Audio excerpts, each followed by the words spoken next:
Madam ఈ రోజున అంటే వైశ్య సోదరులందరికీ ఆ రోజున పాదయాత్రలో లోకేష్ గారు యువగళం పాదయాత్రలో వెళ్తున్నప్పుడు అమ్మవారిది ఏదైతే మీరు ఆత్మార్పణ దినోత్సవాన్ని ఘనంగా జరుపుకుంటారో దాన్ని ప్రభుత్వం తరపున అధికారికంగా నిర్వహిస్తామని చెప్పి ఆయన ఆ రోజు హామీ ఇవ్వడం కానివ్వండి, దాన్ని ఈరోజు ఇంప్లిమెంట్ చేయడం కానీ రేపు 31వ తారీఖున మళ్ళీ ఆ రోజు రాబోతుంది. ఒక వైశ్య సోదరిగా మీరు ఏం చెప్తారు? ఆ రోజున లోకేష్ గారి హామీని ఎలా చూడాలంట? లోకేష్ గారు హామీ ఇచ్చినట్టు మేము ప్రతి సంవత్సరం కూడా జనవరి 31వ తేదీన ప్రతి సంవత్సరం ఏదైతే ఆత్మార్పణ దినం రోజు వస్తుందో ఆ రోజు మామూలుగా అంగరంగ వైభవంగా చేసుకుంటాం. అది మా కుల వృత్తి, మా కుల దైవం కింద మేము చేసుకుంటాము. కుసుమాంబ కుసుమక్షేత్రి అనే దంపతులకు జన్మించింది.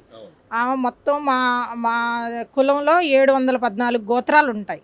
ఆ గోత్రాల వాళ్ళు కాక ఆమెతో ఆత్మార్పణ చేసుకున్నోళ్ళు 102 గోత్రాల వాళ్ళు ఉంటారు. వాళ్ళందరూ కలిసి ఈ రోజుని అంగరంగ వైభవంగా చేసుకుంటారు.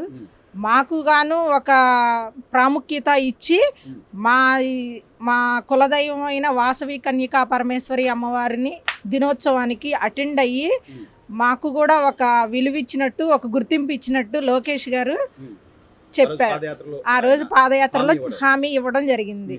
రేపు కూడా మా డివిజన్ తరపున మా ఎమ్మెల్యే 31 ఆ పండుగ కోసం ఎదురు చూస్తున్నాము. ఆ రోజు అధికారికంగా లాంఛనాలతో ఆ రోజు ఉదయం 7 గంటల నుంచి కుంకుమ పూజలు అన్నీ జరుగుతాయి. ఏరియా పెద్దలు అందరూ కలిపి కుల పెద్దలు, మన డివిజన్ పెద్దలు, మన గద్దె రామ్మోహన్ గారు ఎమ్మెల్యే గారు ఇన్వైట్ చేసాం.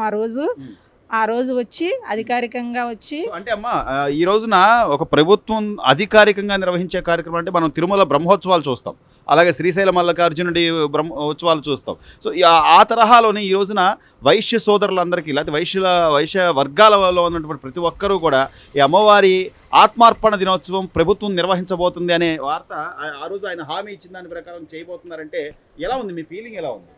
చాలా బాగుంది. అందరితో పాటు మాకు ఒక గుర్తింపు ఉంది, మేము ఉన్నాము అని గుర్తించినందుకు మాకు చాలా సంతోషంగా ఉంది. ఇవన్నీ కూడా ఆయన హామీ ఇచ్చినందుకు ఆయనకి అభినందనలు తెలియజేస్తున్నాను. ఇదంతా కూడా మాకు పెనుగొండలో ఆమె పుట్టిన ఊరు పెనుగొండ. ఆ పెనుగొండలో ఇవన్నీ పెద్ద ఎత్తున జరుగుతూ ఉంటాయి. పెద్ద వాళ్ళ చేతుల మీదుగా పెద్ద ఎత్తున జరుగుతూ ఉంటాయి. రాష్ట్ర ప్రభుత్వం చేతుల మీదుగా కూడా జరగబోతుందంటే చాలా మంచి గుర్తింపు వచ్చినట్టే. చాలా గర్వంగా ఉంది. మాకు కూడా గుర్తింపు వచ్చినందుకు చాలా సంతోషంగా ఉంది. లోకేష్ గారు 2 సంవత్సరాలు ఆ రోజున ఆయన పాదయాత్ర స్టార్ట్ చేసి ఈ రోజుకి 2 ఏళ్ళు అవుతుంది. ఆ పాదయాత్ర ఇప్పుడు ఆయన పడ్డ ఇబ్బందులు కానివ్వండి, ఆయన చేస్తాడు ఇంత ఇదిగా ప్రతి సమస్య వింటూ వెళ్తాడని అనుకున్నారా మీరు? అనుకున్నాము, అలానే చేస్తున్నారు. ఇంకా చెయ్యాలని కోరుకుంటున్నాము. ఇప్పుడిప్పుడే బాగా చేస్తున్నారు, ఇంకా చెయ్యాలి. ఇంకా ప్రభుత్వంలో నుంచి వచ్చే సమస్యలు వినాలి, బాగా చెయ్యాలి. ప్రజా సమస్యలు విని బాగా చెయ్యాలని కోరుకుంటున్నాం. లోకేష్ గారు ఒక మంచి యువనాయకుడిగా రూపొందాడు అనుకోవచ్చు అంటారు ఈ పాదయాత్రతో? గ్యారంటీగా రూపొందాడండి. చాలా నేర్చుకున్నారు, చాలా తెలుసుకున్నారు, చాలా చేస్తున్నారు. ఇంకా చేయాలని కోరుకుంటున్నాం.